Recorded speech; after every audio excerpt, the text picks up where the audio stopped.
मोदी का दिमाग ठंडा है, ठंडा रहता है, लेकिन मोदी का लहू गर्म होता है।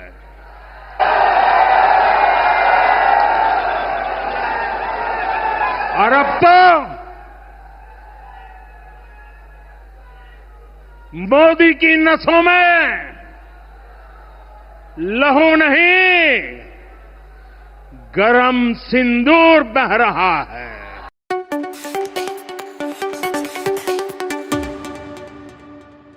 प्रधानमंत्री नरेंद्र मोदी जी का एक वायरल वीडियो आज बड़ी तेजी से हुआ, जिसमें कि वो कह रहे हैं कि उनके रगों में, उनके शरीर में जो है वो खून नहीं बल्कि सिंदूर का खून दौड़ रहा है। तो हमने सोचा, हमने पता किया कि आखिर रक्षा के ऊपर, देश की रक्षा के ऊपर खर्च करने के मामले में पिछले 3 प्रधानमंत्री का क्या परफॉर्मेंस रहा है। अटल बिहारी वाजपेयी जी, मनमोहन सिंह जी और नरेंद्र मोदी जी। और इसको हमने 2 पैरामीटर में हमने देखा है कि एक तो जो टोटल बजट है उसका कितना प्रतिशत रक्षा बजट में जा रहा है, और कौन सा प्रधानमंत्री है, कौन सा साल है जिस साल सबसे ज्यादा पूरे बजट का रक्षा बजट पे सबसे ज्यादा खर्च हुआ है पैसा, अनुपात के अनुसार। और पैसे के अनुसार भी अगर आप देखेंगे तो किनके कार्यकाल के दौरान सबसे ज्यादा तेजी से बढ़ा है रक्षा बजट का टोटल अमाउंट, वो अगर देखते हैं तो आपके दिमाग खड़ा कर देगा, चौंका देता है आपको। क्या परफॉर्मेंस है?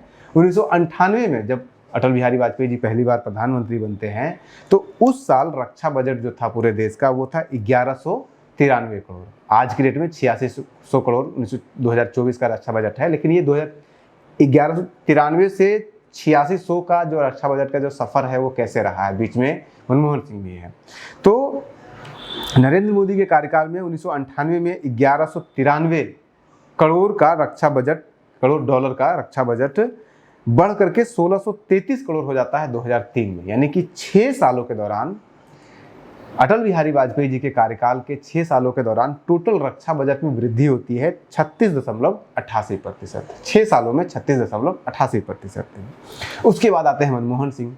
तो 2003 में 1633 करोड़ से बढ़ करके 2013 में अगर आप देखिएगा 10 सालों के दौरान रक्षा बजट 1633 करोड़ से बढ़कर के 4740 करोड़ हो जाता है।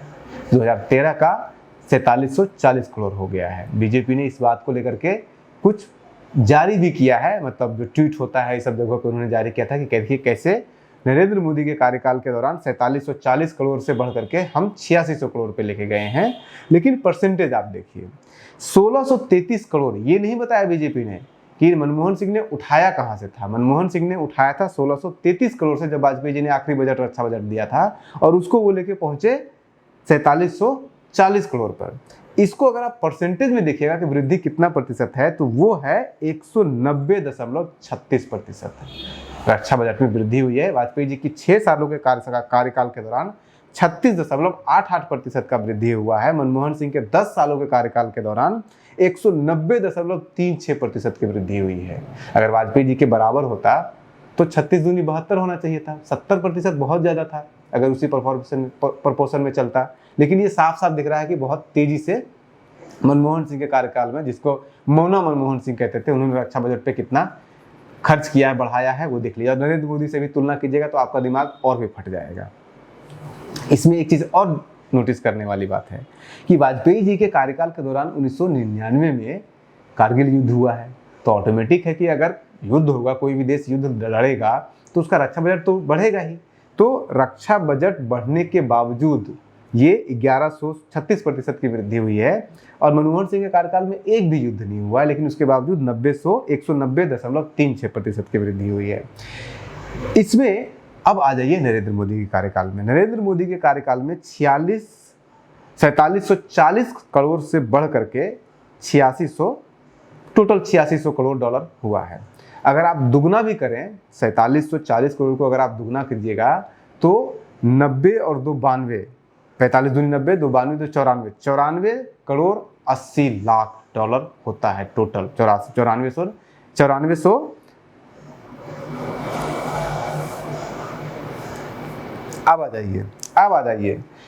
जाइए नरेंद्र मोदी के कार्यकाल के दौरान। नरेंद्र मोदी के कार्यकाल के दौरान 2013 में 4740 करोड़ डॉलर से उठा करके नरेंद्र मोदी ने रक्षा बजट को किया 8600 करोड़ डॉलर। यानी कि अगर आप 100% भी अगर आप करते हैं, दुगना भी होता तो 4740 को अगर आप 2 गुना से करेंगे तो 9400 लगभग 80 करोड़ होता है। लेकिन हुआ कितना? 8600 करोड़। यानी कि टोटल जो वृद्धि हुई है नरेंद्र मोदी के कार्यकाल के दौरान, 10 सालों के कार्यकाल के दौरान, वो वृद्धि हुई है 81.43%। और मनमोहन सिंह के कार्यकाल के दौरान कितना हुआ है वृद्धि रक्षा बजट? 190.36%। मौना मनमोहन सिंह रक्षा बजट को 10 सालों में बढ़ाते हैं 190.36% बिना कोई हल्ला गुल्ला किए हुए, और रक्षक, देश के रक्षक प्रधानमंत्री मोदी जी बढ़ाते हैं बजट 81.43%। अब आप तय कीजिए कि कौन जो है वो देश की रक्षा को लेकर के ज़्यादा सजग है, कौन जो है वो सिर्फ प्राइवेट जो प्लेन का, जेट का गिनती कर रहा है, जबकि इनके कार्यकाल में अभी एक ऑपरेशन सिंदूर हो चुका है, सर्जिकल स्ट्राइक हुआ है। मतलब ये पूरा सेना चलते रहा है, सेना होते रहा है, उसके बावजूद मात्र 81.43% हुआ है खर्च। अब आप सोच रहे होंगे कि मनमोहन सिंह, तो ये तो सब जानता है, मनमोहन सिंह किंग वाला जो है वो साइलेंटली काम करने वाले आदमी थे, लेकिन इसमें भी एक स्मार्ट वर्क है मनमोहन सिंह का, जो कि आपको नोटिस करना चाहिए। क्या नोटिस करना चाहिए? पिछले 25-30 सालों का इतिहास उठा लीजिए आप, रक्षा बजट का 30 सालों का आप इतिहास उठा लीजिए। सबसे ज्यादा किसी एक साल में, किसी एक साल में रक्षा बजट पे खर्च हुआ है पूरे देश के बजट का, वो बजट का खर्च हुआ है मनमोहन सिंह के कार्यकाल के दौरान में। कब? 2011 में।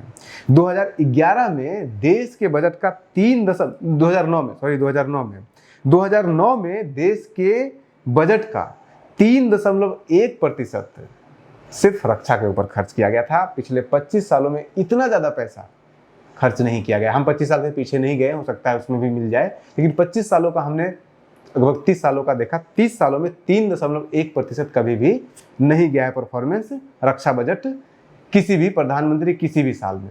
मोदी जी के कार्यकाल में 2.8% मैक्सिमम गया है, 2.4% मिनिमम रहा है मोदी जी के कार्यकाल के दौरान।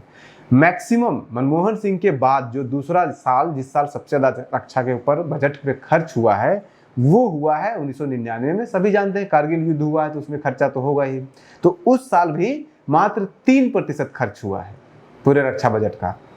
लेकिन मनमोहन सिंह के 2009 के कार्यकाल के दौरान 3.1%। अब ये सवाल उठता है कि आखिर मनमोहन सिंह फिर खर्च क्यों कर रहे थे रक्षा के ऊपर? जब कोई युद्ध ही नहीं लड़े तो फिर खर्च क्यों कर रहे थे, और क्या उसके पीछे मोटिवेशन है? 2003 में सबसे ज्यादा रक्षा के ऊपर खर्च करने का जो पॉसिबल जो रीजन हमें दिख रहा है वो 2008 का विश्व आर्थिक मंदी है। अगर आप देखिएगा तो 1973 के बाद पूरी दुनिया में सबसे बड़ा आर्थिक मंदी 2008 में आया था, और जब 2008 में पूरे यूरोप में आर्थिक मंदी आया तो ऑब्वियस है कि जब आर्थिक मंदी होता है तो हर देश अपने सामान को बेचता है ताकि उसके यहाँ पैसा आए, मार्केट बने, उसका परफॉर्मेंस बेहतर हो, इकोनॉमी उसकी बेहतर हो। तो उस समय रक्षा का जितने साजो सामान है उसके दाम ऑब्वियसली घटेंगे। आपका जब अगर इकोनॉमी परफॉर्म नहीं कर रही है, जो है वो इसको कह सकते हैं कि स्लो डाउन आ गया है इकोनॉमी, पूरी दुनिया की इकोनॉमी में जो है वो स्लो डाउन आ गया है, तो सामान का दाम रेट कम हो जाएगा। मनमोहन सिंह ने मौके पर चौका मारा, उन्होंने, उनके पास हिंदुस्तान में उसका इफेक्ट नहीं पड़ा था उतना, इन्होंने पूरा जो है सारा का सारा बजट बढ़ा करके रक्षा बजट सब कुछ खरीद लिया था उस समय। अब आप सोच रहे होंगे कि उनके टाइम में कोई फाइटर जेट, कोई राफेल कुछ तो खरीदाया नहीं था, लेकिन सिर्फ लड़ाई जो है वो राफेल से ही तो नहीं होता है ना, एक छोटी गोली भी होती है, बंदूक भी होता है, बहुत सारी चीजें जो रक्षा बजट पे खर्च होती है, तो वो सारा कुछ खरीदा होगा उन्होंने। लेकिन 3% मैक्सिमम मनमोहन सिंह के कार्यकाल में ही हुआ है। तो जब आप किसी भी प्रधानमंत्री का, किसी भी पार्टी का, किसी भी सरकार का जब असेसमेंट करते हैं अलग अलग मुद्दों के ऊपर, खास करके यहाँ पे हमने रक्षा बजट के मुद्दों पे किया है, तो उसको आप एनालाइज कीजिए डेटा के आधार पर, उसको आप तथ्यों के आधार पर एनालाइज कीजिए, और तब पता चलेगा आपको कि आखिर कितना कब हुआ है, कितना खर्चा कब हुआ है, कौन सबसे ज़्यादा बेस्ट परफॉर्मिंग है। अगर आप 2011 का, मनमोहन सिंह का 2011 का बजट देखिएगा तो 2011 में अभी तक मैक्सिमम, पूरे देश में मैक्सिमम रक्षा बजट जो है वो उनके कार्यकाल का, मनमोहन सिंह के कार्यकाल का $4963 तक पहुंचा था, $4963 करोड़ तक पहुंचा था। और 2011 को अगर मार्किंग कीजिएगा तो 2003 से लेकर 2011 के बीच में मनमोहन सिंह के कार्यकाल के दौरान रक्षा बजट 203.4% की वृद्धि हुई है और मोदी जी के कार्यकाल में मात्र 81.43%, जबकि 3 युद्ध इन्होंने किया है, सर्जिकल स्ट्राइक, ऑपरेशन सिंदूर, सब कुछ हुआ है। तो अब आपको तय करना है कि किस प्रधानमंत्री के खून में सिंदूर दौड़ रहा है। आप बने रहिए न्यूज़ हंटर के साथ। नमस्कार।